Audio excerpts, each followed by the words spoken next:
নমস্কার, শুভ সন্ধ্যা। জনতার দরবারে আমি পিউ, আর আমার সঙ্গে আজও রয়েছে লাইভ অডিয়েন্স। কিন্তু আমরা অত্যন্ত সতর্ক, অত্যন্ত সচেতন, তাই করোনার প্রকোপ যখনই বাড়ছে আমরাও একদম কমিয়ে দিয়েছি লাইভ অডিয়েন্সের সংখ্যা। আপনারা দেখতে পাচ্ছেন অন্য দিনের তুলনায়, এবং প্রত্যেকের মুখে মাস্ক আর অনেক ডিস্টেন্সে বসেছেন অন্যরা, একজনের থেকে অন্যজন। করোনা নিয়ে যখন আমরা জনতার দরবার শুরু করছি, তখন করোনা নিয়ে কতগুলো ইনফরমেশন। 18 যদি আপনার বয়স হয় তখনই আপনি পেয়ে যাবেন 1 মে থেকে কোভিড ভ্যাকসিন, যে কোনো ভ্যাকসিন। আর এবার থেকে খোলা বাজারেও ভ্যাকসিন মিলবে। কিন্তু করোনা নিয়ে রাজনীতি কি তাতে থামবে? আসলে আজ আমরা শুরুতেই আলোচনা করব করোনা, ভোট এবং রাজনীতি। করোনা নিয়ে রাজনীতি করতে বাধ্য করছে কি ভোট? সেই জন্যই কি এড়ানো যাচ্ছে না? আমরা আলোচনা করব কাদের সঙ্গে? আমার সঙ্গে রয়েছেন বিজেপি নেতা দেবজিৎ সরকার, আমার সঙ্গে রয়েছেন শঙ্কুদেব পণ্ডা, আরেক বিজেপি নেতা, অরূপ চক্রবর্তী তৃণমূল কংগ্রেস নেতা, আরেক তৃণমূল নেতা সুপ্রিয় চন্দ্র আমার সঙ্গে রয়েছেন, এবং বিশিষ্ট চিকিৎসক ডক্টর শিবব্রত বন্দ্যোপাধ্যায় আমার সঙ্গে বাড়ি থেকে আছেন। আমরা প্রত্যেকের সঙ্গে কথা বলবো, কিন্তু তার আগে করোনা নিয়ে যখন মানুষ ব্যতিব্যস্ত, যখন নতুন করে দ্বিতীয় ওয়েভের ধাক্কা সামলাতে ব্যস্ত, তখন করোনা নিয়ে রাজনীতি সামলানো একটা বড় চ্যালেঞ্জ। দেখুন,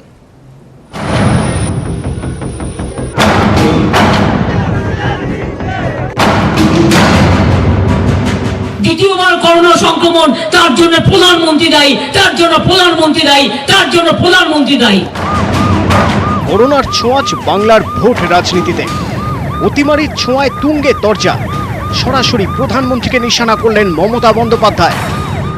কেন 6 মাস ধরে তুমি করোনাকে রোকবার জন্য প্ল্যানিং তৈরি করোনি? কেন তুমি 6 মাস ধরে শুধু বাংলা ইলেকশন কি করে বাংলা দখল করা যায় তার জন্য রোজ ডেলি প্যাসেঞ্জারি করেছো? আজকে তোমাকে জবাব দিতে হবে। मेरे उनके सवाल के जवाब में काउंटर क्वेश्चन है। ममता जी ने प्रधानमंत्री की जो मुख्यमंत्रियों की इतनी बैठक हुई, वो किसी में शामिल हुई क्या? গান্ধী মূর্তির পাদদেশে বলে 3.5 ঘন্টা যে ছবি এঁকেছিলেন, সেই সময় যদি আমরাদের সঙ্গে বসে তিনি একটা ব্লুপ্রিন্ট তৈরি করতেন, তাহলে কিন্তু কাজের কাজ হতো এবং পশ্চিমবঙ্গের জন্য ভালো হতো। তোমার যেদিন নির্বাচনী মিটিং নেই, তুমি একটা মিটিং ডেকে বসে থাকছো। একদিন মিটিং আমি নাই বা গেলাম, তাতে কি যায় আসে? লাস্ট মিটিং এ আমি বলেছিলাম কোভিড ইনজেকশনটা আমাদের দিতে দাও, আমরা পয়সা দিয়ে কিনে নেবো, তুমি দাওনি। আমরা কিনতে হলে ওনাদের কাছ থেকে কিনতে হবে, কারণ ওনারা কোম্পানি ঠিক করে দেবে। পেছনে কি খেলা আছে আমি জানি না, ছুপা রুস্তমের খেলা আছে কিনা। বাড়ছে করোনা। গত কয়েকদিন ভোটের সভা থেকে বারবার মোদী শাহকে নিশানা করেছেন মমতা। বহিরাগত গুন্ডাদের নিয়ে এসছে এই প্রধানমন্ত্রী আর অমিত শাহ, তার জন্য বেঙ্গলে কিছুটা ওরা ছড়িয়েছে এবং ওরা বাইরের লোক নিয়ে এসে ছড়াচ্ছে। मुझे ही समझ में नहीं आता आसाम केरल और तमिलनाडु के चुनाव में प्रश्न क्यों नहीं उठा, सिर्फ बंगाल में क्यों उठा? করোনা নিয়ে তৃণমূল আর মমতা বন্দ্যোপাধ্যায়ের বিরুদ্ধে পাল্টা সুর চড়াচ্ছেন বদ্ধ শিবিরের নেতারাও। বহিরাগত থেকে কোভিড ম্যানেজমেন্ট, মমতাকেই দুষছেন রাজ্য বিজেপি নেতারা। মুখ্যমন্ত্রী যেভাবে নিয়ম ভেঙেছেন গত বছর, নিজে লকডাউন মানেননি, রাস্তায় ঘুরে বেড়িয়েছেন, আখ কেটেছেন, ওনারাই প্রথম লোককে দেখালেন কি নিয়ম ভাঙতে হয়, নিয়ম না মেনে থাকতে হয়। আইপ্যাক বলে কোম্পানিতে কয়েকশো বাইরের যুবক যুবতীরা এসে কাজ করছিল, তাদের অন্তত 50% করোনা নিয়ে কাজ করেছে, এবং গ্রামে গঞ্জে। দেশ জুড়ে বাড়ছে করোনা সংক্রমণ। অতিমারির ছোবলে প্রতিদিন বাড়ছে মৃত্যু, আর তার মধ্যেই রাজ্যের শেষ 3 দফা ভোট। অতিমারি নিয়ে আশঙ্কার মাঝেই চড়ছে রাজনীতির পারদ। দোষারোপের দরজা। নিউজ 18 বাংলা। করোনা নিয়ে বাস্তব হচ্ছে হসপিটালে বেড নেই, কোভিড বেড এ রাজ্যের সরকারি হাসপাতাল, বেসরকারি হাসপাতালগুলোতে প্রায় নেই, প্রায় শূন্য। করোনা নিয়ে বাস্তব হচ্ছে যে দিনে প্রায় 9,000-10,000 আমাদের রাজ্যে, যা প্রথম ওয়েভের সময় আমরা দেখিনি। এইবার সেই সংক্রমণ হচ্ছে, নতুন কেস হচ্ছে। এরপর রাজনীতিবিদরা কি করছেন? দায়িত্বশীল রাজনীতিবিদরা একে অন্যকে দোষারোপ করছেন। দেবজিৎ, আমার দুপক্ষের কাছে প্রশ্ন, শুরুতেই দেবজিৎ।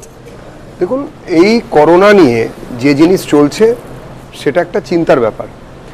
আমি একটা কথা বলতে চাই যে যেরকমভাবে প্রত্যেক জায়গায় এটা বাড়ছে এবং সবথেকে বড় কথা সারা ভারতবর্ষে ছড়িয়ে পড়েছে, একমাত্র পশ্চিমবঙ্গে দেখবেন এখনো বার খোলা, শুধু বার নয় ডিস্কোথেক খোলা।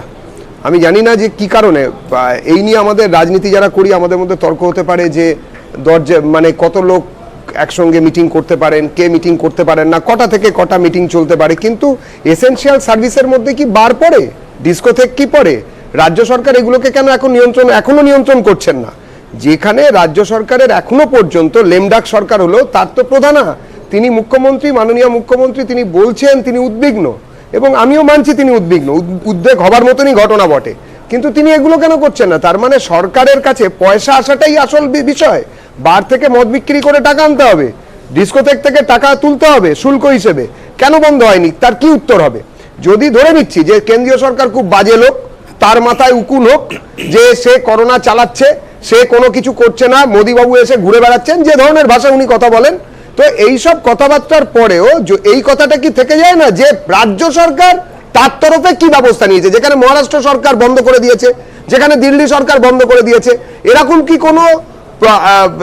কোনো নোশান এনেছেন বাংলা সরকার? মমতা সরকার প্রেস কনফারেন্স করেছেন মালদায় কোভিডের উপরে, তিনি বেশ কিছু স্টেপস এর কথা ঘোষণা করেছেন, আমরা দেখাবো একটু পরে। কখন ঘোষণা করেছেন? আজকে করেছেন, আজকে করেছেন। আজকে যখন 12.5 লাখ করোনার পেশেন্ট যখন ঘুরে বেড়াচ্ছেন, রাস্তার জায়গা নেই, এই আমি এখনই ওয়েবসাইট অন করলাম যে কোভিড অ্যাভেলেবিলিটি বেড প্রায় 0 দেখাচ্ছে। আপনার কথাই ঠিক, 15টি মাত্র বেড বোধহয় এখন আছে এই মুহূর্তে, এবং 15টাতে আমি বাজিলরে বলতে পারি এখান থেকে কেউ গিয়ে খোঁজ করুক, সে পাবে না। তার মানে ওটা 15টা রাখা রয়েছে বিশেষ ব্যক্তিদের জন্য। কারুর বাড়ির কুকুর অসুস্থ হলে তার ডায়ালিসিস হবে, কুকুরের করোনা হয় না বাঁচো, নইলে তাকে করোনা বেড দেওয়া হতো। কিন্তু আজকে হিসাব হচ্ছে, আজকে ঘুম ভেঙেছে। রাজ্যটা কার? উনি তো বলছেন বহিরাগত, মোদি বাবু বহিরাগত। আপনি যখন এই আলোচনা এসেছে নিশ্চয়ই জানেন, গত 24 ঘন্টায় 3.25 লাখ গোটা দেশে আক্রান্ত, 3.25 লাখ।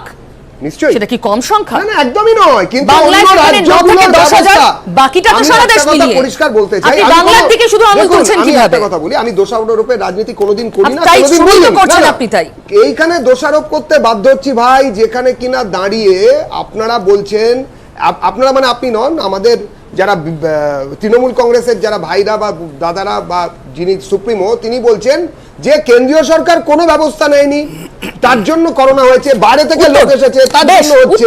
তাহলে এত কিছুর পরে আজকে কেন ঘুম ভাঙলো? উনি তো অনেকদিন ধরেই দেখেছেন। প্রশ্ন করেছেন, আর যদি চান সুস্থ স্বাভাবিক উত্তর, দুটো তো একসাথে হতে পারে না, কারণ বিজেপি রাজনীতির বাইরে বিজেপির ডোমেনটা আসে না। যাই হোক, এক হচ্ছে আমি দেবজিতের কথা শুনছিলাম, আমি জানতাম দেবজিৎ শিক্ষিত ভদ্র মার্জিত ছেলে, কি সব মাথায় উকুন হোক ইত্যাদি বলছে, আমার মাথায় উকুন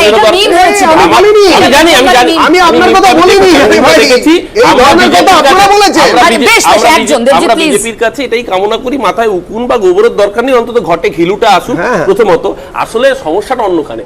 দেখুন, বাস্তব সমস্যা থেকে আমরা দৃষ্টি ঘোরালে চলবে না। আমি আজকেই আস্তে আস্তে দেখছিলাম, কার্গিল যুদ্ধের সময় যিনি আমাদের সেনাবাহিনীর প্রধান ছিলেন, মেজর জেনারেল বেদ প্রকাশ মালিক, তিনি একটা টুইট করেছেন, এবং তিনি টুইটে যে সংখ্যাটা দিচ্ছেন সেটা বড় ভয়ঙ্কর, যে কার্গিল যুদ্ধের সময় যত সৈন্য মারা গিয়েছিল, শুধু আমাদের সেনাবাহিনীতে তার থেকে 3 গুণ বেশি সৈন্য মারা গেছে এই কোভিডের সময়। ভয়ঙ্কর যে ফিগার, আজকে ওঠার মতো ফিগার। আসলে একটা দল যারা আমাদের শিখিয়েছে তালি বাজিয়ে, থালি বাজিয়ে, ঘন্টা বাজিয়ে করোনাকে দূর করতে, যারা শিখিয়েছে ভাবিজি কা পাপড় বা গোমূত্র খেয়ে করোনা তাড়াতে, তাদের কাছে বিজ্ঞান আমরা আশা করি না, এটা নতুন কিছু নয়। খারাপ লাগে কোথা থেকে, দেখুন আজকেই আমি দেখছিলাম একটা খবর সারা ভারতবর্ষে সঞ্চারিত হচ্ছে, যে কোভিড যোদ্ধাদের জন্য গত বছর যে লাইফ ইন্স্যুরেন্স প্যাকেজ করেছিল, কেন্দ্রীয় সরকারই করেছিল 50 লাখ টাকার কোভিড ওয়ারিয়ারদের জন্য, সেই প্যাকেজ তুলে নিল।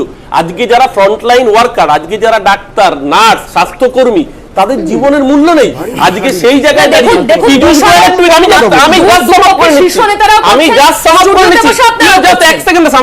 পীযূষ গোয়েল টুইট করছেন, we need to use medical oxygen rationally. আমরা মেডিকেল অক্সিজেন কিভাবে কত রেশনালি ইউজ করব, হাসপাতাল ডিটারমাইন করবে না, পীযূষ গোয়েল ডিটারমাইন করবে। আসলে সারা দেশে ইনফ্রাস্ট্রাকচার বলতে না, উনি বলছেন ইন্ডাস্ট্রিয়াল ইউজেসটা এখন বন্ধ, স্পেশাল কেস ছাড়া। না, ওনার টুইটে বলেছেন, উনি যেটা বলেছেন, we need to use medical oxygen. সেই জায়গায় দাঁড়িয়ে আসলে যারা অক্সিজেনের সাপ্লাই করতে পারেনি এই সেকেন্ড ফেজ এবং ফার্স্ট ফেজ, যেখানে তৃতীয় বিশ্ব আমরা রয়েছি, প্রথম বিশ্ব অলরেডি সেই জায়গাকে কপ আপ করেছে, এই দোষারোপ ছাড়া অক্সিজেনের ডিমান্ড সাপ্লাই দায়িত্ব নেই, শুধুমাত্র দোষারোপ। দায়িত্ব তো কেন্দ্র নিজের হাতে রেখেছে। কি ভ্যাকসিন ডিস্ট্রিবিউট, আমরা তো বলেছিলাম, মমতা ব্যানার্জি চিঠিলিখে বলেছিল যে ভ্যাকসিন আমাদের দিন আমরা টাকা দিয়ে কিনে নিতে রাজি আছি, ভ্যাকসিন দেওয়া হয়েছে, আমাদের হাতে রাজ্যের হাতে দায়িত্ব ছাড়া হয়েছে, পুরো দায়িত্ব এটা বলার দিনই বোধহয় শেষ হতে চলেছে, কারণ কেন্দ্র সন্ধ্যাবেলায় ঘোষণা করেছে ভ্যাকসিন এবার 50% প্রস্তুতকারী সংস্থা ডিরেক্টলি রাজ্যকে বিক্রি করতে পারবে। যখন পরিস্থিতি নাগালের বাইরে বেরিয়ে যাচ্ছে, আমরা দেখব কতটুকু দায়িত্ব পালন করছেন রাজনৈতিক দলের শীর্ষরা।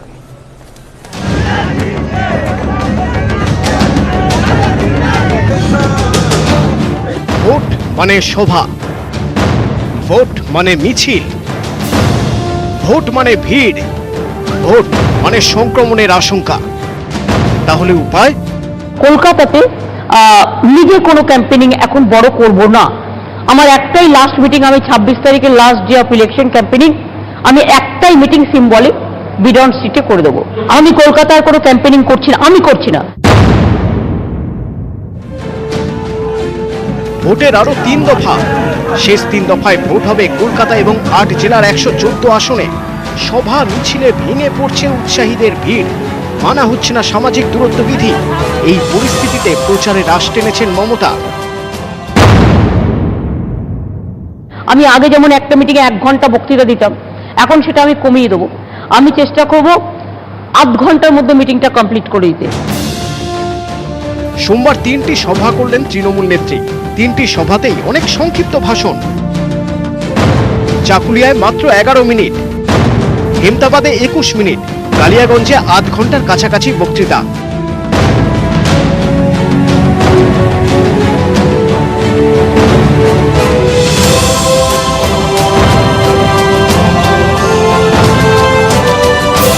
কলকাতাতেও ছোট মিটিং, পথসভায় জোর দেবে তার দল, জানিয়েছেন তৃণমূল নেত্রী। কোভিড পরিস্থিতিতে নরেন্দ্র মোদী কোনো সভা বাতিল করলেন না, তবে বদল করলেন। 22 ও 24 এপ্রিল দুদিনে 4 সভা ছিল মোদীর। মালদা, মুর্শিদাবাদ, বোলপুর ও দক্ষিণ কলকাতায়। বিজেপি সূত্রে খবর, 23 এপ্রিল একই দিনে 4টি সভা করবেন নরেন্দ্র মোদী।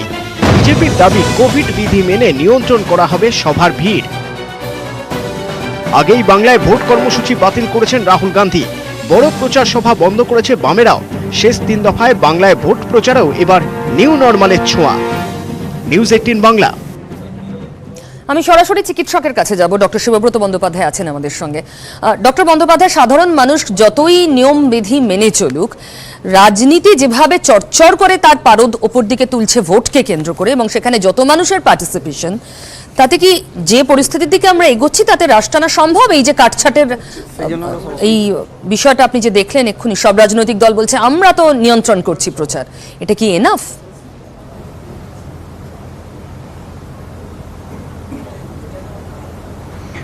না, আমরা যে দ্বিতীয় যে ওয়েভটা দেখছিলাম নিউজ 18-এ, এর আগে আমি বহু প্রোগ্রাম করেছি তোমাদের সঙ্গে, তুমি নিশ্চয়ই জানো। এই দ্বিতীয় ওয়েভটা কিন্তু কোনো কিছু মানে আশ্চর্য হয়ে যাওয়ার মতো কিছু ঘটেনি, কিন্তু এই দ্বিতীয় ওয়েভের সংক্রমণটা যে এত মারাত্মক পরিমাণে বাড়লো তার একটা কারণ তো ভাইরাস নিজে, কারণ ভাইরাস নিজের দেহের পরিবর্তন ঘটিয়েছে। 2 নম্বর যেটা হচ্ছে, দীর্ঘ অতিমারিতে আমরা অনেকটাই ক্লান্ত হয়ে পড়েছি। ক্লান্ত হয়ে যাওয়ার জন্য আমরা সাধারণ মানুষরাও স্বাস্থ্যবিধির প্রতি একটা উদাসীনতা দেখাতে শুরু করেছিলাম। সে বিষয়ে কোনো রাজনীতিবিদ বা কোনো প্রশাসন কাউকে হঠাৎ দোষারোপ করা চলে না। আমরা প্রত্যেকেই কিন্তু কোনো একটা জায়গায় দূরছাই আর পারা যাচ্ছে না। এবং আমি তোমাকে দায়িত্ব নিয়ে বলছি, গত 10 দিনে আমি বহু রোগী দেখেছি যারা কাশ্মীর এবং কালিম্পং থেকে ফেরত এসছে, পুরো ফ্যামিলি তারা পজিটিভ হয়েছে। এখন কোনো রাজনীতিবিদ তো বলেনি যে এখন তুমি কাশ্মীরে বেড়াতে যাও। সুতরাং সেটা সাধারণ মানুষের একটা দূরছাই ভাব, ধর ওইটা কিছু ব্যাপার নয়, করোনা তো এখন একদম শেষ হয়ে গেছে, এরকম একটা জায়গায় চলে গেছিল। তৃতীয়ত আমি তোমায় বলি, নির্বাচন কমিশনের উদাসীনতা। আমি এটা কিন্তু বলতে অত্যন্ত বাধ্য হচ্ছি। আমি একজন ভারতবাসী হিসাবে ডেফিনেটলি সুপ্রিম কোর্ট বা নির্বাচন কমিশনের প্রতি আমার আঙুল তোলার কোনো অধিকার নেই, তাদের প্রতি আমাকে সবসময় সম্মান দেখাতে হবে। কিন্তু তাদের নাকের ডগার উপরেই তো এই ধরনের রোড শো এর একটা কম্পিটিশন চলছিল, সেটা তো আমরা তোমাদের টিভিগুলোতেই দেখেছি। কার রোড শোতে কত ভিড় হচ্ছে। আদালত যদি কানমলা না দিত তাহলে তো এ বিষয়ে কারোরই কোনো টনক নড়ত না, তাই না? সুতরাং আমাদের দেশে যতক্ষণ না আদালত কোনো বিষয়ে কান না মুলবে ততক্ষণ আমাদের এসব চলবেই। আমাদের নিজেদের মধ্যে ঝগড়াঝাটি করে কিচ্ছু লাভ নেই। খুব ভ্যালিড পয়েন্ট শিবব্রত, আমি আবার আসবো আপনার কাছে। সুপ্রিয়, দেখুন, সার্বিকভাবে কোভিড অতিমারির মধ্যে আমরা আজ থেকে নয়, প্রায় অনেক দিন হতে চললো আমরা রয়েছি, এই কথাকে অস্বীকার করার তো জায়গা নেই। এবং দ্বিতীয় ওয়েভ আসার পরে যেটা হয়েছে যে সার্বিকভাবে নির্বাচনী প্রক্রিয়ার মধ্যে সব রাজনৈতিক দল থাকার সুবাদে তার একটা প্রভাব এই অতিমারির ওপরেও পড়েছে এবং অতিমারির যে সংক্রমণ বৃদ্ধি তার উপরেও পড়েছে। ফলে প্রথম কথাটা তো যেটা সব দলমত নির্বিশেষে বলা উচিত বা বলাটা প্রয়োজনীয়, যে এই কোভিড বিধির মধ্যে আমরা যে কোনোভাবেই যেন বিষয়টা, যেটা ডাক্তারবাবু বলছিলেন, কোনোভাবেই বিষয়টা হালকা চালে নেওয়ার কোনো জায়গা নেই, বিষয়টাকে সিরিয়াসলি নেওয়া উচিত। কিন্তু কথা যেটা অরূপদা বলছিল এবং দেবজিৎদার কথা আমি বসে শুনছিলাম, কিন্তু এত ভালো কথার মধ্যে কয়েকটা বিষয় আমাদের ভুলে গেলে চলবে না। যে মুখ্যমন্ত্রী বারবার করে কেন্দ্রীয় সরকারকে বলেছেন, একবার নয় বহুবার, যে আমাদের হাতে দিয়ে দিন, যেটা আজকে আমি তোমার কাছ থেকে শুনলাম যে আজকে শেষ পর্যন্ত যদি কেন্দ্রীয় সরকার বলে থাকে তাহলে সেটাকে স্বাগত, যে সরাসরি রাজ্যের হাতে দায়িত্ব দিয়ে দেওয়া হোক, যে রাজ্য যেন কিনতে পারে। কিন্তু আমরা দেখেছি আজকে যদি হয় তাহলে আজকে সেই বিস্ময়কর দিন, এই বিস্ময়কর দিনের আগে এই দিনটা আসেনি, তার জন্য আমরা দুঃখিত এবং তার জন্য অভিযোগ তো থাকবেই যে কেন আগে দেওয়া হলো না রাজ্যের হাতে দায়িত্ব। মুখ্যমন্ত্রী তো বলেছিলেন যে আমরা যা টাকা লাগে যা দাম লাগে দিয়ে দিচ্ছি, আমাদের হাতে দিয়ে দিক। এর একটা পলিটিক্যাল সাইডও রয়েছে, অভিযোগ করার দিকটা বন্ধ হয়ে যেতে পারে। না, পুরোটাই পলিটিক্যাল, পুরো বিজেপি যা করেছে পুরোটাই রাজনৈতিক উদ্দেশ্য। পলিটিক্যালি কোথাও কি এটা তৃণমূলকে উত্তর দিল বিজেপি? পলিটিক্যালি কি উত্তর দিয়েছে, প্রশ্ন দিয়েছে, আমরা তার বাইরে থেকে কোভিড নিয়ন্ত্রণটা করতে চাই। মানে তৃণমূল কোভিডের সঙ্গে রাজনীতি মেশাচ্ছে, একেবারে মেশাচ্ছে। শঙ্কুদেব, দেখুন, আমার মনে হয় যে কোভিড নিয়ে সব থেকে বেশি রাজনীতি যদি কেউ করে থাকে তাহলে সেটা তৃণমূল কংগ্রেস এবং পশ্চিমবঙ্গ সরকার। রাজনীতির বাইরে কিছু করেনি এবং তার জন্য মানুষের জীবন নিয়ে ছেলে খেলা হয়েছে। আজকেও আপনারা যে বাইট দেখালেন তাতে সরাসরি কোভিডের জন্য নরেন্দ্র মোদীকে কেউ দোষারোপ করেন, বুঝতে হবে যিনি করছেন তার মানসিক তিনি প্রকৃতস্থ রয়েছেন কিনা এটা নিয়ে প্রশ্ন ওঠে। যেমন আমি সরাসরি একটা প্রশ্ন করতে চাই, উনি বলেছেন যে বক্তব্য রাখতে গিয়ে অরূপ বলছিল যে 6 মাস ধরে কি প্ল্যানিং করেছেন, মমতা বন্দ্যোপাধ্যায় বললেন, আমরা শুনলাম সবাই মিলে। ভাই 6 মাস ধরে রাজনীতির সাথে সাথে দেশের প্রধানমন্ত্রী কোন লেভেল পর্যন্ত লড়াই করেছেন, যার জন্য আজকের পরিস্থিতি অনেক স্বাভাবিক রয়েছে। আমি একটা কথা খুব নির্দিষ্ট করে বলবো, সুপ্রিয়র বক্তব্য ধরে জাস্ট উত্তরটা দিয়ে ছেড়ে দেবো যে কোথায় রাজনীতি নেই। দেখুন, কেন্দ্র সরকারের এই স্ট্র্যাটেজির মধ্যে আমি কিছুক্ষণ আগে কোনো একজন স্বাস্থ্য দপ্তরের কর্মী কেন্দ্রীয় স্তরে রয়েছেন তার কাছে জানতে চেয়েছিলাম যে হঠাৎ এতদিন পর আপনারা 50% মেডিসিন কেন ছাড়লেন। কারণ তারা বলছেন যে তারা স্টাডি করে দেখেছেন, ডাক্তারবাবুর কাছ থেকে ওপিনিয়ন নেবো, যে এই প্রত্যেকটাই একটা ম্যাথমেটিক্যাল প্রেজেন্টেশনের উপর ভিত্তি করে হচ্ছে। কোন স্টেজে লেভেল বাড়ছে, সেই লেভেলে গিয়ে আমরা কত সংখ্যক ভ্যাকসিন দিতে পারবো, তার সার্ভিস কতটা পরিমাণ থাকবে। যেমন প্রথমে 45 বছর পর্যন্ত লোককে কতটা আমরা অ্যাকোমোডেট করতে পারবো, তারপর আজকে যেমন আমরা 18 বছর পর্যন্ত কতজনকে করতে পারবো, এরপর আমরা রাজনীতির চাপের ভেতরে ভারত সরকার যে কাজটা করেছেন তাতে দুটো পদ্ধতিতে নরেন্দ্র মোদী কাজ করেছেন। এক, দক্ষতার সাথে একটা ম্যানেজমেন্ট স্কিল দিয়ে পুরো ভারতবর্ষকে সার্ভিস দেওয়ার চেষ্টা করেছেন। দুই, আমি 1 মিনিটে শেষ করে দেবো। দুই, মোস্ট ইম্পর্টেন্টলি নরেন্দ্র মোদী মানুষকে মানসিকভাবে একত্রিত রাখবার চেষ্টা করেছেন। যেমন ডাক্তারবাবু বলছিলেন যে সেকেন্ড ওয়েভে লোকে মানসিকভাবে ভেঙে পড়ছে, থালা বাজানোটা আপনাদের কাছে খারাপ লাগতে পারে, থালা বাজানোটা খারাপ লাগতে পারে।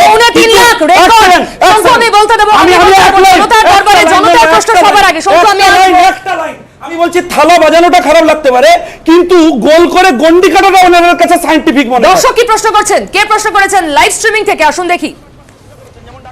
পশ্চিম বাংলার জন্য ভাবছে এবং দেশের জন্য ভাবছে, এবং ভাবছে বলে মাননীয় প্রধানমন্ত্রীজির সভা, এমনকি আমি নিজে দায়িত্বে ছিলাম কলকাতার দায়িত্বে, কলকাতায় 3টে সভার অ্যানাউন্সমেন্ট ছিল, অমিত শাহজি আসবার কথা ছিল, 1 সেকেন্ড আগে ঘোষণা করেছেন ইলেকশন কমিশন যে সভা করা যাবে না।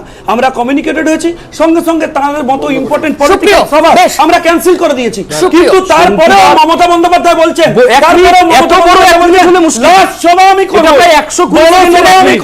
শূন্য আছে, 10 মিনিট হয়ে যাচ্ছে, এটা 1 মিনিটটা এত বড় হয়ে গেলে মুশকিল। বলবো তাহলে তো 10 বছরে কাজ করতেন অন্তত সুপার স্পেশালিটি।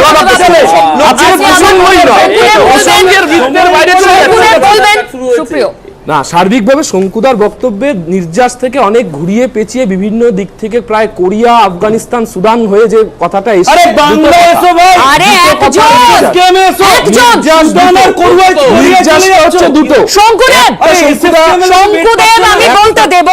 আপনি সুযোগ পাবেন আবার নিজের কথা বলার, প্লিজ। দুটো কথা প্রধানত বলার চেষ্টা করেছেন। একটা কথা হচ্ছে যে বলছে যে আমাদের দোষারোপ করা হয়েছে নাকি, সেটা একেবারে মিথ্যা। আরেকটা বলেছে থালা বাজানোটা ভালো। এই দুটো হচ্ছে বক্তব্যের একদম 2 লাইনে। তো না, না, থালা বাজানোর শঙ্কু নিজের দলের অবস্থান ক্লিয়ার করছে। আপনি আমি আপনার আমার মানুষের দলের কথা বলুন। আমি আমার দলের সুপ্রিয়, পক্ষ থেকেই ওনার যে অবস্থান তার আধ একেবারে ঘন্টার জনসভা 10 মিনিট করলে কি লাভ হবে? মানুষ তো একই আসবেন। না, না, শুধু 10 এটা না, মিনিটের জন্য আপনি কম লোক আপনি আসবেন। আকর্ষণ বলছেন, যাতে জনসভা করছেন শঙ্কুদেব, আপনি আপনার নিজের সময় বলবেন। শঙ্কুদেব, এটা কি অসভ্যতা? শঙ্কুদেব, আমরা যদি না বাস্তবে না যাই। না, ইন্টারাপশন নয়, অডিও ডাউন হয়ে যাবে কিন্তু। এবার আমি আপনাকে বলি, আপনি একটা অংশ বললেন মমতা ব্যানার্জি প্রথমেই ক্যাটেগরিক্যালি, কালকেই আপনি দেখছিলাম বিশ্বদাকে দেওয়া ইন্টারভিউতে মমতা ব্যানার্জি পরিষ্কার করে দিয়েছেন যে মমতা ব্যানার্জি কলকাতায় আর কোনো জনসভা করবেন না, একটি মাত্র জনসভা করবেন। আমরা কি এখনো পর্যন্ত বিজেপির কাছ থেকে বা নরেন্দ্র মোদীর কাছ থেকে আপনারা দেখাচ্ছেন জনসভাগুলো একই দিনে না, আমার তো দুপক্ষের কাছেই প্রশ্ন, এটা কি এনাফ? না না, আমি এবং পয়েন্ট নাম্বার 12 আছে, আমরা তো বলেছিলাম জনসভা যাতে কমিয়ে আনা হয়, নির্বাচনের দফাকে কমিয়ে আনা হোক, নির্বাচন থেকে এক দফায় করে দেওয়া হোক। না না, বলতে দেবেন তো, কি 10 মিনিট বলবে? আমরা 1 মিনিট বলার আগে কেউ 10 মিনিট বলছে না, কেউ 10 মিনিট বলছে না। না না, আমরা দেখেছি, আমরা কাউন্ট করেছি, আমার কাছে আমরাও কাউন্ট করছি এবং আপনাকে দেখাবো। আমি বলছি আপনাকে এটা কাউন্ট ঠিক হচ্ছে না। কেউ যদি কেন্দ্রীয় সরকারি দল বলে তারা বেশি সময় পায় তাহলে খুব মুশকিল। আপনারা তো রাজ্য সরকারি দল। হ্যাঁ, কিন্তু সময় কম পাচ্ছি আমরা। 1 মিনিট বলেন। এই তরজা করে রাজনীতি করে শুধুমাত্র চিৎকার করে ভিউয়ার্সদের চমকানো যেতে পারে বা দেখানো যেতে পারে আমরা কত রগড়াচ্ছি, কিন্তু এতে কোনো লাভ হবে না। প্রথম কথা, এই দলেদের কাছে, সমস্ত রাজনৈতিক দলেদের কাছে সবাই নাগরিক সমাজের পক্ষ থেকে একটা প্রশ্ন আসা উচিত, আপনারা কি রাজনৈতিক জনসভা করছেন?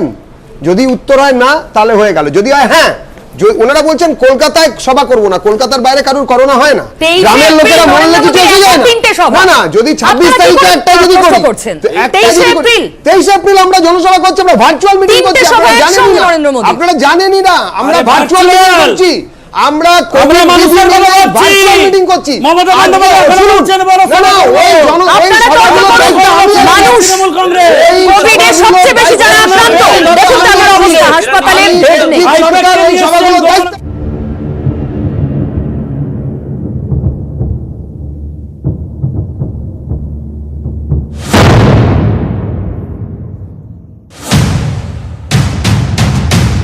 করোনার গ্রাসে দেশ, রাজ্যেরও নিস্তার নেই, লাফিয়ে বাড়ছে সংক্রমণ, চিকিৎসা নিয়ে বাড়ছে দুশ্চিন্তা। সূত্রের খবর, কলকাতা ও আশপাশের বড় বড় বেসরকারি হাসপাতালে সেভাবে বেডই মিলছে না। সরকারি হাসপাতালেও বেড না পাওয়ার অভিযোগ। স্বাস্থ্য দফতরের অবশ্য দাবি, কলকাতা মেডিকেল কলেজে 300 কোভিড বেডের মধ্যে 65টি খালি। এমআর বাঙুরে 713 কোভিড বেডের মধ্যে খালি 250টি। সল্টলেক আমরিতে কোভিড বেডের সংখ্যা 25, সবকটিই নাকি খালি। এনআরএসে 110টি কোভিড বেডের মধ্যে খালি 11টি। এই তালিকাটি দীর্ঘ, তবে সেটা খাতায় কলমে, ওয়েবসাইটে। বাস্তবে দেখা যাচ্ছে অন্য ছবি, বেড পাওয়া যাচ্ছে না বলে ভুরি ভুরি অভিযোগ। আমার অবস্থা খুব খারাপ ছিল স্বামীর। কোনো ডাক্তার দেখছেন না? 3 দিন ধরে আমি বসেছিলাম ওখানে, কেউ দেখেনি না। আমি সিস্টারদের সাথে কথা বলতে চাইছি, বলছে ডাক্তারবাবু আসবে, ডাক্তারবাবু আসবে, এখনো পর্যন্ত আসেনি। ডাক্তারের সাথে মিট করতে চাইছি, ডাক্তারের সাথে মিটও পাচ্ছি না। কলকাতার 5টি সরকারি মেডিকেল কলেজ হাসপাতালে প্রায় কোথাও বেড নেই। করোনার দ্বিতীয় তরঙ্গে সরকারি হাসপাতালগুলোতে কোথাও প্রায় কোনো ইন্টার্ন নেই। আর একই সঙ্গে এই এনআরএস হাসপাতালে 7 জন অ্যাসিস্ট্যান্ট সুপারের মধ্যে 4 জন অ্যাসিস্ট্যান্ট সুপার তারা নিজেরাই করোনা আক্রান্ত। এই পরিস্থিতিতে মুখ্যমন্ত্রীর নির্দেশে পুরসভাগুলিতে সেফ হোম তৈরি হচ্ছে। উত্তীর্ণতে 500 বেডের সেফ হোম তৈরির ভাবনা রাজ্যের। কিশোর ভারতী স্টেডিয়ামেও 500 বেডের সেফ হোম তৈরির ভাবনা। 2-3 দিনের মধ্যে 4-5টি সেফ হোম তৈরি হবে বলে প্রতিশ্রুতি। ক্যামেরায় অসিত দাসের সঙ্গে অভিজিৎ চন্দ, নিউজ 18 বাংলা।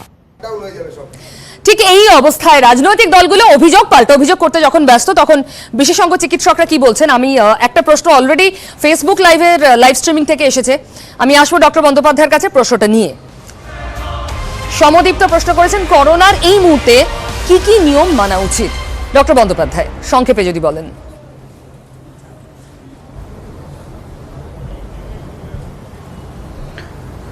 করোনা এই মুহূর্তে যে নিয়মগুলো মানা উচিত, আমরা দীর্ঘদিন ধরে যে 4 দফা স্বাস্থ্যবিধি বলে এসেছি, সেই 4 দফা স্বাস্থ্যবিধি আমরা মাস্ক পরব, শারীরিক দূরত্ব মানব, হাত ধোবো বা স্যানিটাইজ করব এবং আমরা কাশির সময় মুখ ঘুরিয়ে কাশবো। এই 4 দফা স্বাস্থ্যবিধি আমরা মানব, এটা হচ্ছে প্রথম।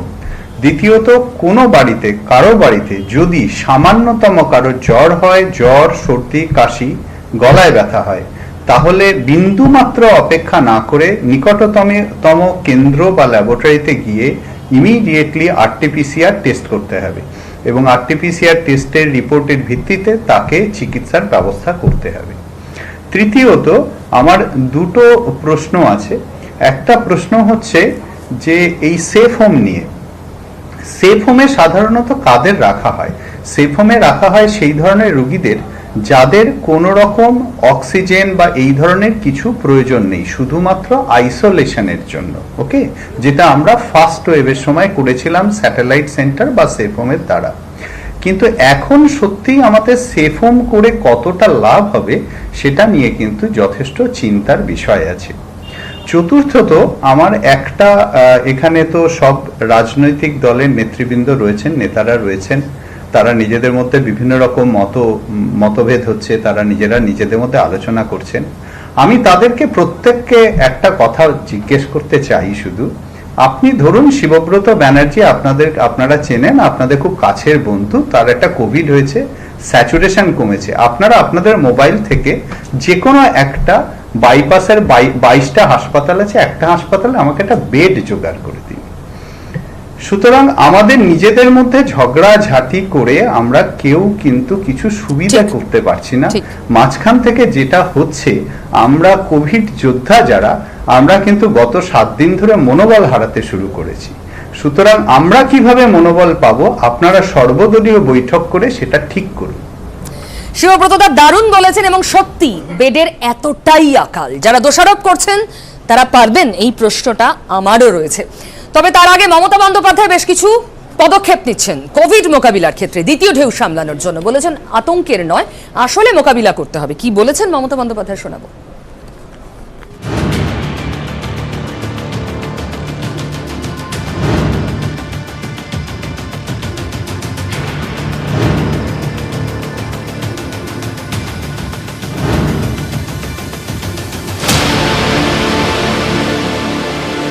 অক্সিজেনের ঘাটতি, ওষুধের হাহাকার, লকডাউনের মতো শব্দগুলো আবার বাড়িয়ে দিচ্ছে আশঙ্কা। সারা দেশের মতো এ রাজ্যেও প্রতিদিন বাড়ছে সংক্রমণ। এরপর কি? এখন লকডাউন প্রবলেম আমাদের মধ্যে কোনো চিন্তা নেই। আমি এটা কেন বলতে যাবো, কাল কি হবে কি করে যাবো, এটা ডিপেন্ডস অন সিচুয়েশন। আর লকডাউন করলে কি সব কমে যাবে? ট্রেন চলছে, বাস চলছে, গাড়ি চলছে। ভোটের আবহে বাড়ছে করোনা, পরিস্থিতি মোকাবিলায় একগুচ্ছ পদক্ষেপ নিচ্ছে রাজ্য সরকার। 100 করোনা হাসপাতাল নির্দিষ্ট করছে রাজ্য সরকার। আক্রান্তদের জন্য আরো 4,500 করোনা বেড বাড়ানো হচ্ছে। সেফ হোমের সংখ্যা। মঙ্গলবার থেকে স্কুলে গরমের ছুটি, সরকারি অফিসে ফের 50% হাজিরা। বড় টাস্ক ফোর্স তৈরি করেছি, যেখানে চিফ সেক্রেটারি আন্ডারে all the administrative officers, important officers, তাদের বিভিন্ন জেলায় যেমন আগেবারও যে সিস্টেমে আমরা কাজ করেছিলাম, সেই সিস্টেমে আমরা একটা টাস্ক ফোর্স করে তাদের দায়িত্ব দিয়েছি সেই জেলার ব্যাপারে। প্যানিক করবার কোনো কারণ নেই। করোনা পরিস্থিতি মোকাবিলায় জরুরি বৈঠক করেন ফিরহাদ হাকিমও। সোমবার সেফ হোম বাড়ানোর সিদ্ধান্ত নিয়েছে পুর দফতর। যদিও ভোট আবহে করোনার বাড়বাড়ন্ত নিয়ে মমতা বন্দ্যোপাধ্যায়ের সরকারকেই দুষছে বিজেপি। পরিকাঠামো নিয়ে কেন্দ্রের বিরুদ্ধে সুর চড়িয়েছেন মমতাও। Vaccine, medicine is not available in the market, কারণ এগুলো সেন্ট্রাল গভর্নমেন্টের আন্ডারে এবং ওরা এগুলো দেয়। তো আমি প্রধানমন্ত্রী করার একটা চিঠি লিখেছি যে আমাদের অক্সিজেন দাও, তো ওইগুলো না দিলে আমরা কি করে করবো? আমরা যতটা পারছি বাইরে থেকে কিনছি। রাজ্যের মুখ্য সচিব, স্বাস্থ্য সচিবকে নিয়ে এদিন পরিস্থিতি পর্যালোচনা করেন রাজ্যপাল জগদীপ ধনখড়। নিউজ 18 বাংলা। পদক্ষেপ নিয়েছেন, এবার দেখা যাক বাস্তব কোন দিকে নিয়ে যায় করোনা নিয়ে। আমাদের প্রত্যেক মুহূর্তের দিকে নজর থাকবে। ডক্টর বন্দ্যোপাধ্যায়, অনেক ধন্যবাদ আমাদের সঙ্গে থাকার জন্য। আর যে প্রশ্নটা উনি করেছিলেন, আমি আর বিড়ম্বনায় ফেলতে চাই না আমাদের স্টুডিওয়ে উপস্থিত রাজনীতিবিদদের। বেড অপ্রতুল মাথায় রেখে আপনারাও প্লিজ করোনা নিয়ে সাবধান থাকুন। কিন্তু এবার জনতার দরবারে গোপাল সাহার কথায় আসতেই হচ্ছে। বিজেপির প্রার্থী তিনি গুলিবিদ্ধ, গলা থেকে 2.5 ঘন্টা অপারেশনের পর গুলি বের করা যায়। দেখুন, ভোট হিংসা অব্যাহত। আমরা দেখব কি হয়েছিল মালদায়।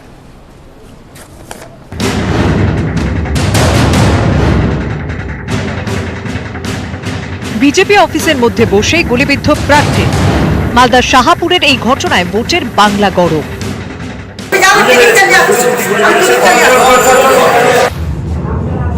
আক্রান্ত প্রার্থী সরাসরি তৃণমূলের দিকে আঙুল না তুললেও বিজেপি নেতারা নিশানা করতে দেরি করেননি। আমাদের মালদার প্রার্থী, তার গলায় গুলি করা হয়েছে, গোপাল সাহাকে আমাদের মনে হয় 20 জন প্রার্থীর উপরে অ্যাটাক করা হয়েছে। কিন্তু যে জন্য করেছিল মানুষকে ভয় দেখাবো, সেটা হয়নি। মানুষ কিন্তু ভরপুর ভোট দিচ্ছে এবং পরিবর্তনের দিকে যাচ্ছে। প্রার্থীকে প্রাণে মারার চেষ্টা হয়েছে। আমাদের প্রার্থী খুন হয়ে গেলে পরে এখানে তারা ভাবছেন এখানে তারা জয়ী হবেন। বিজেপিকে রোখার জন্য চেষ্টা হচ্ছে। বিজেপিদের নিজেদেরই ওখানে একজন প্রার্থী হতে চেয়েছিল, এর মধ্যে গোষ্ঠী কন্দল আছে কিনা সেটা তো ইলেকশন কমিশন কি করছে, ইলেকশন কমিশনকে আরেকটু জোর লাগিয়ে দেখা উচিত। কে করেছে না করেছে সেটা তদন্ত সাপেক্ষে যারা করেছে, এই ঘটনা ঘটিয়েছে, তাদের উপযুক্ত শাস্তি পাওয়ার জন্য আমরা বলবো, অবশ্যই তার শাস্তি পাওয়া উচিত। এভাবেই তরজা তুঙ্গে সরগরম মালদা। মালদা থেকে সেবক দেব শর্মা, নিউজ 18 বাংলা। মানুষ কোভিডে জেরবার, রাজনৈতিক হিংসাকেও কিছুতে থামানো যাচ্ছে না। অরূপ, নিশ্চিতভাবে আমি দুজনের বক্তব্যই শুনছিলাম, শঙ্কু এবং আমার বন্ধু দুজনে। এক শঙ্কু বলছে আজকে স্বাভাবিক পরিস্থিতি, খুব স্বাভাবিকভাবে শঙ্কুর কাছে হয়তো স্বাভাবিক পরিস্থিতি। গত বছর এই সময় আমরা দিয়া জ্বালাতে বলেছিলাম। কে স্বাভাবিক বলছে? শঙ্কু প্লিজ আপনি আপনার সময় কাউন্টার করবেন। গত বছর দিয়া জ্বালাতে বলেছেন, এবার আমরা দেখছি গুজরাটে, মধ্যপ্রদেশে পার্কের মধ্যে শ্মশানের চিতা জ্বালাতে হচ্ছে এবং সেটাকে ঢাকতে হচ্ছে পুরসভাকে দিয়ে। আর আরেকজন বললেন রগরাচ্ছিটা দিলীপ বাবুর থেকে ধার করেছেন। এক দ্বিতীয় ভাষাগুলো আমরা বলছি,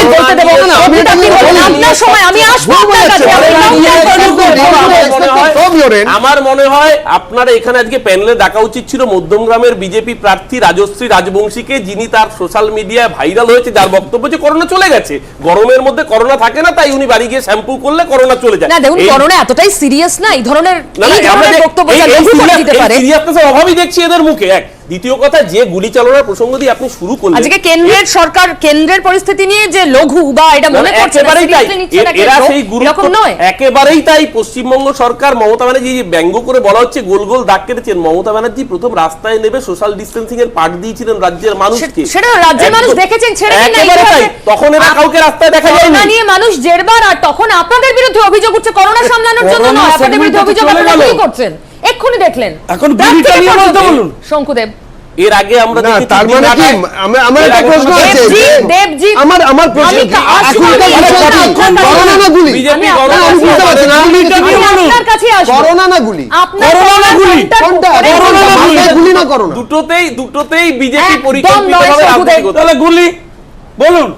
এর আগে আমরা দেখেছি দিনহাটার ঘটনায় বিজেপি অভিযোগ করেছিল তৃণমূল খুন করেছে, তারপর পুলিশ অবজারভার, যে অবজারভারকে নিয়োগ করেছে ইলেকশন কমিশন অফ ইন্ডিয়া, তো হচ্ছে নিশ্চিতভাবে আমরা তো বারংবার বলছি যে কারা গুলি চালাচ্ছে, বিজেপি তার নিজের কর্মীর ওপর খুন। এর আগে আমরা দেখেছি বীরভূমের লোভা, আমরা ঘুরে গিয়েছি, বীরভূমের লোভায় বলা হলো তৃণমূল কংগ্রেস খুন করেছে, তারপর দেখা গেল যে বিজেপি নেতা খুন করেছে তার স্ত্রীর অভিযোগে অ্যারেস্ট হলো বিজেপির মন্ডল সভাপতি।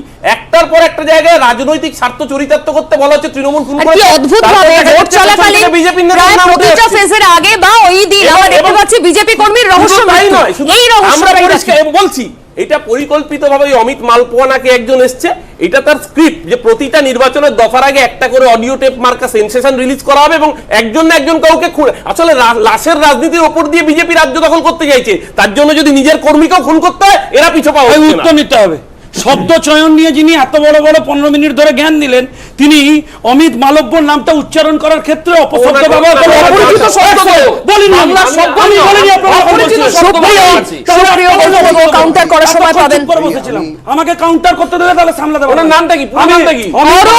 মালব্য বলতেছে কোন শিকারি না গুলো। আমি শুনেছি। আরে আমি আপনার কোনো দোষ দেখি না, আমি আপনার শুনেছি নেত্রী নাট্য বাড্ডা বলেন, আমি দোষ দেখি না আপনাদের। যেরকম গুরু তেরকম শিষ্য হবে না, তা আপত্তি ঠিক আছে, আমি শুনেছি। ভাই করোনা দিয়ে আলোচনা হয়েছে, করোনা অত্যন্ত সিরিয়াস টপিক, এই নিয়ে আপনারা অযথা বলছেন। তার কারণ একটাই, কারণ পরিষেবাও দিতে পারেননি, আর তারপর যে ভয়ঙ্কর ইস্যু আছে তুলেছে,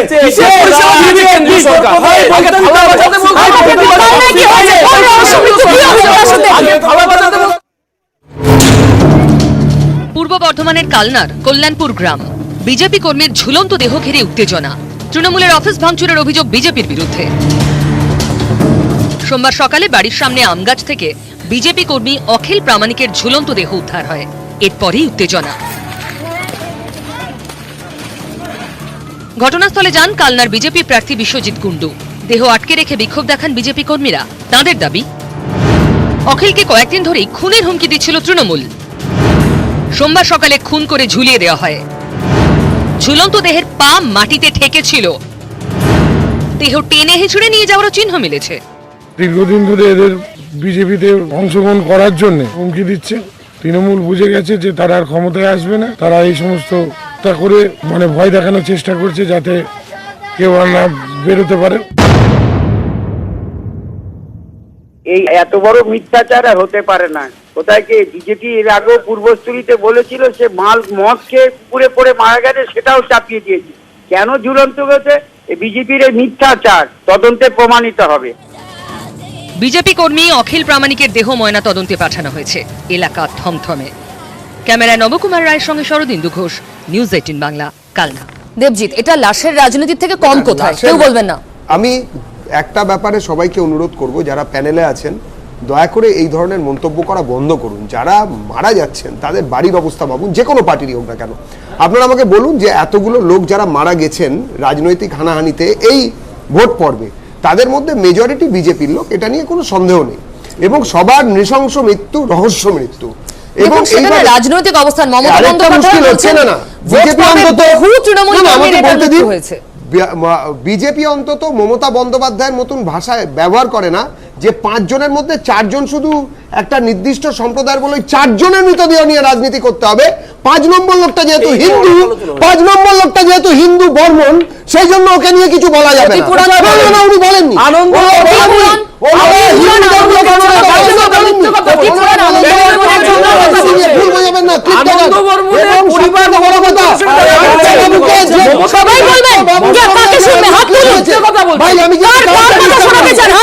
দেখুন, আমি পরিষ্কার একটা কথা বলতে চাই,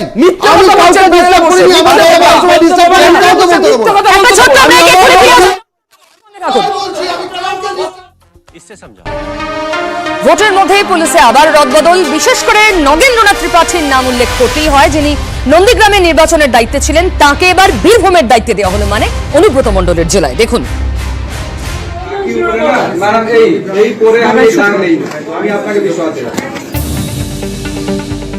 উর্দিতে দাগ লাগতে দেবেন না। 1 এপ্রিল ভোটের দিন বয়ালের বুথে বসে থাকা মমতা বন্দ্যোপাধ্যায়কে কথা দিয়েছিলেন নন্দীগ্রামের বিশেষ দায়িত্বপ্রাপ্ত অফিসার। সেই নগেন্দ্রনাথ ত্রিপাঠী এবার বীরভূমে অনুব্রত মণ্ডলের জেলায়। মিরাজ খালিদের জায়গায় এবার পুলিশ সুপার নগেন্দ্রনাথ ত্রিপাঠী। বদলি করা হয়েছে মোট 4 জন পুলিশ অফিসারকে। নির্বাচন কমিশনের এই নির্দেশ ঘিরেও শুরু রাজনৈতিক চাপানুতোর।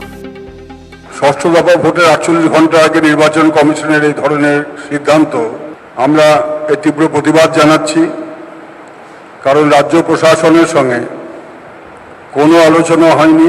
নির্বাচন কমিশন যেভাবে সিদ্ধান্ত নিচ্ছে তা সম্পূর্ণ একপেশে এবং তার কোনো বিশ্বাসযোগ্য কারণও খুঁজে পাওয়া যাচ্ছে না। টুইটে আক্রমণ শানান ডেরেক ওব্রায়েন। তিনি লেখেন, EC is equal to extremely compromised. নির্বাচন কমিশন ভোটের ঠিক 48 ঘন্টা আগে এবং আচরণবিধি চালুর 45 দিন পরে 4 জন অফিসারকে বদলি করল। নন্দীগ্রামের দায়িত্বে যিনি ছিলেন তাকে এবার বীরভূমে পাঠানো হয়েছে। রাজ্য সরকারের সঙ্গে কোনো কথা বলা হয়নি।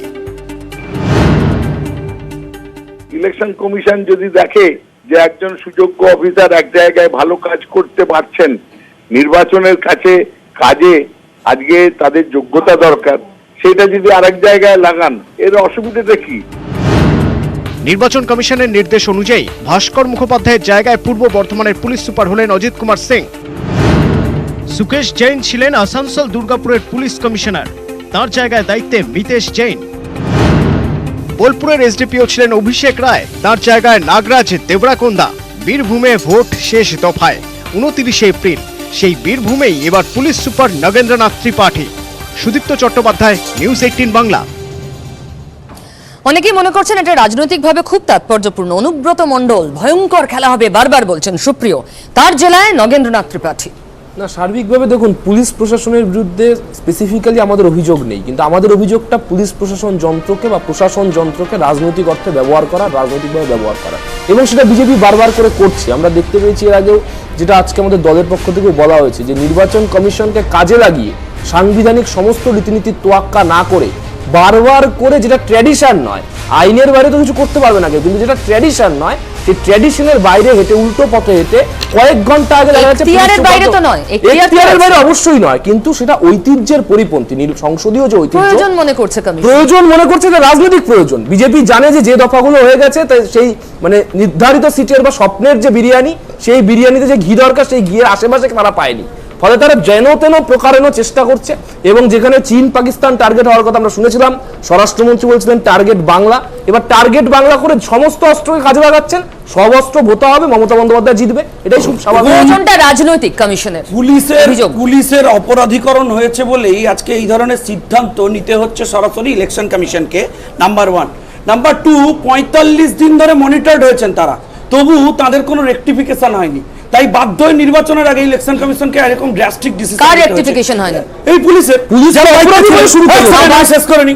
3 নম্বর মোস্ট ইম্পর্টেন্ট পয়েন্ট, এটা হচ্ছে আমি দেখলাম যে নন্দীগ্রামে যে অফিসার ছিলেন যিনি মমতা বন্দ্যোপাধ্যায়কে পূর্ণ সুরক্ষা দিয়েছিলেন এবং বর্তিতে দাগ লাগতে দেননি, তিনি বলেছেন বাইরে লোকে বিক্ষোভ দেখাচ্ছিল, বয়াল থেকে সুস্থ শরীরে মমতা বন্দ্যোপাধ্যায়কে ফেরত পাঠালেন, সেই অফিসারকে দায়িত্ব দিয়ে পাঠানো হচ্ছে। সুস্থ শরীরে ফিরবেন না তো প্রার্থী কিভাবে? না, ওখানে দেখো ঝামেলা হচ্ছিল, আমরা উদ্বিগ্ন ছিলাম, মুখ্যমন্ত্রী যদি কোনোভাবে এফেক্টেড হন, উনি বুথের মধ্যে বসেছিলেন অনেকক্ষণ, তাই দায়িত্ব নিয়ে যে অফিসার দায়িত্ব পালন করেছেন তাকে আরো গুরুত্বপূর্ণ দায়িত্বে পাঠানো হয়েছে, কারণ কেষ্টমন্ডল আছে বলে জেলে এরিয়া নো ডাউট সেন্সিটিভ, ওখানে অপরাধীকরণ হয়ে গেছে পুরো জেলার প্রশাসনের। শুধু বর্ধমানের এসপি বর্ধমানের এসপি ছিলেন লাস্ট নির্বাচনে মন্তেশ্বরে, রাতের অন্ধকারে আমাদের একাধিক কর্মীকে এবং তৃণমূলের একাধিক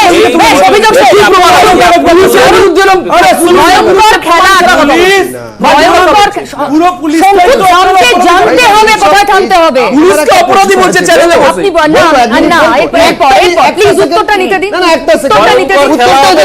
এই ভয়ঙ্কর খেলা হবে পিউ, যেটা বললেন আপনি, এটা তো সত্যি কথা। ভয়ঙ্কর খেলা কিভাবে হয় আমরা দেখেছি শীতলকুচিতে, বারবার বলা হয়েছিল বাহিনীর আগ্নেয়াস্ত্র লুট করা হওয়ার চেষ্টা করা হয়েছে, আমরা দেখিনি আজ অব্দি কোনো ভিডিও এভিডেন্স, কিন্তু আমরা দেখেছি ওখানে গুলিতে 4 জন মানুষ মারা গেছে। কমিশন সতর্ক করেছে,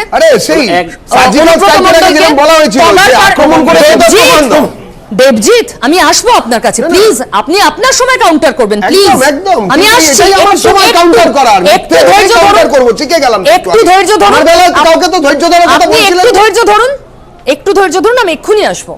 45 দিন সময় দেওয়া হয়েছিল, আমি শঙ্কু এই এক্সপিরিয়েন্সটা ভালো বলতে পারবে, ওয়াশিং মেশিনের এক্সপিরিয়েন্সটা, ওনারা বোধহয় ওয়াশিং মেশিনে ধৌত হতে চাননি, যার জন্য 45 দিন পরে। না আপনি বলুন না, ওনাকে তো কমিশনে সতর্ক করেছে, ঠেঙিয়ে পগার পার করে দেবো, ভয়ঙ্কর খেলা হবে। কমিশন যে যাই বলুক, উনি বলেই যাচ্ছেন ভয়ঙ্কর খেলা হবে, সেখানে নগেন্দ্রনাথ ত্রিপাঠী চাপ তৃণমূলের জন্য, হ্যাঁ কিনা? একেবারে আপনি যেরকম মুদ্রার একটা দিক দেখছেন, মুদ্রার অন্য দিকটা যদি আমরা দেখি তাহলে আমরা দেখতে পাচ্ছি বাহিনীকে বলছি বুকে গুলি মারতে, জায়গায় জায়গায় শীতলকুচি হবে, 4টের জায়গায় 8টা মানেনি, কারণ এবার আসলে ব্যাপারটা হচ্ছে ওনারা চেয়েছিলেন সবাই ওয়াশিং মেশিনে সাফাই হবে। শঙ্কু এখানে এত বড় বড় কথা বলছিল, শঙ্কু নিজে সাফাই হয়ে আসতে পারে, সব বাংলার পুলিশ অফিসার সাফাই হবে না, সবাই মেরুদণ্ড বিক্রি করবে না, যারা মেরুদণ্ড বিক্রি করবে না তাদেরকে বদলি করা হবে নির্বাচনকে ম্যানিপুলেট করার জন্য। বাবা হয়ে গেছে তো, এবারে বলবো নির্ভয় বলি। আচ্ছা এবারে তুমি আমার বলার সময় ইন্টারাপ্ট করেছো। আচ্ছা আর বলবে ব্যথা হচ্ছে কি, লজ্জা লাগা দরকার কিনা, এবং ও লাভলি কোনটা এর ক্ষেত্রে প্রযোজ্য? আর পুলিশ অফিসার ওখানে গিয়েছেন বলেন ওর কি ব্যথা হচ্ছে, কষ্ট হচ্ছে? না বলুন দিলীপ বাবু হচ্ছে, তাহলে বলুন পুলিশ অফিসারকে নির্বাচন কমিশন ট্রান্সফার করেছে বলে আপনাদের কষ্ট হচ্ছে, নাকি খেলা হবে নায়কের কাছে পাঠানো হয়েছে বলে আপনাদের কষ্ট হচ্ছে? কষ্টটা কোথাও না, খেলাটা হবে, আপনারা বলুন না, পায়ে গোলের বন্যা হবে বলছেন কেন? ভাঙা পায়ে গোলের বন্যা, 100% কাজ করে ফেলেছেন, কোনো কিছুতেই কিছু এসে জিত দিবেন, তাহলে এত চিন্তার কি আছে? পুলিশ আসুক, পুলিশ যাক, আপনাদের কি হলো গেল? আপনাদের এত ব্যথা হচ্ছে কেন? লজ্জা লাগা দরকার, এত অসুবিধা কিসের? কিন্তু লাগাতার যে অভিযোগটা আসছে, কমিশনকে ব্যবহার করছে বিজেপি, এটাকে জাস্টিফাই করছে তো, এটাকে জাস্টিফাই করছে। মিথ্যা কথা, আমি কমিশনের অ্যাডভোকেট নই, কমিশন আমাকে পয়সা দিয়ে অ্যাডভোকেসির জন্য নিয়োগ করেননি, সুতরাং আমাকে আমার কমিশন নিয়ে কোনো কথা বলার এখতিয়ার নেই, বলবো না। যদি কোনো প্রশ্ন থাকে কমিশনকে গিয়ে করুন। কিন্তু মুশকিল হচ্ছে একটা ভারতবর্ষের সাংবিধানিক একটা বডিকে নিয়ে যে পরিমাণ এনারা হাসি ঠাট্টা করে যাচ্ছেন, তাতে তার উপরে ভরসা ইত্যাদি নিয়ে যথেষ্ট সন্দেহ থেকে যায়।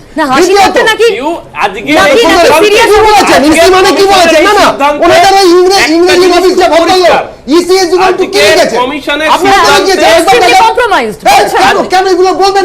বলার কে অধিকার? উনি তো ওই সিস্টেমের মধ্যে দিয়ে উনি তো ওই সিস্টেমের মধ্যে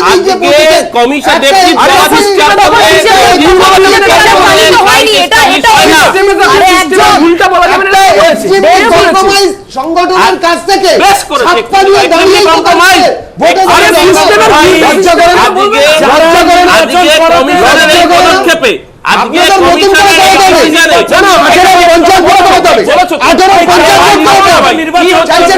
আজকে কমিশনের ডিসিশন প্রমাণ করে দিচ্ছে যে BJP has lost the battle.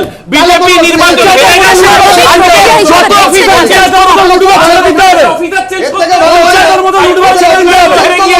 মানুষের ব্যাটলে হেরে যাওয়ার না, ভাঙা পাই গোলার কেউ না, নবান্নে আসবে আবার বিজেপির প্রেসিডেন্ট ক্যান্ডিডেট। বিরোধীদের একাংশ মনে করছেন আসলে খেলা বন্ধ করতে কমিশনের এই সিদ্ধান্ত, আবার তৃণমূল বলছে খেলা এই অবস্থাতেও হবে। বাংলার মানুষ নীরব দর্শক, যাদের ভোটে নেতা নির্বাচন হবে তাদের উত্তর 2 তারিখ পাওয়া যাবে। আপনি সঙ্গে থাকুন নিউজ 18 বাংলা, কারণ তাদের কথা নিউজ 18 আপনার সামনে সবার আগে আনবে সোম থেকে শুক্রবার রাত 8টায়।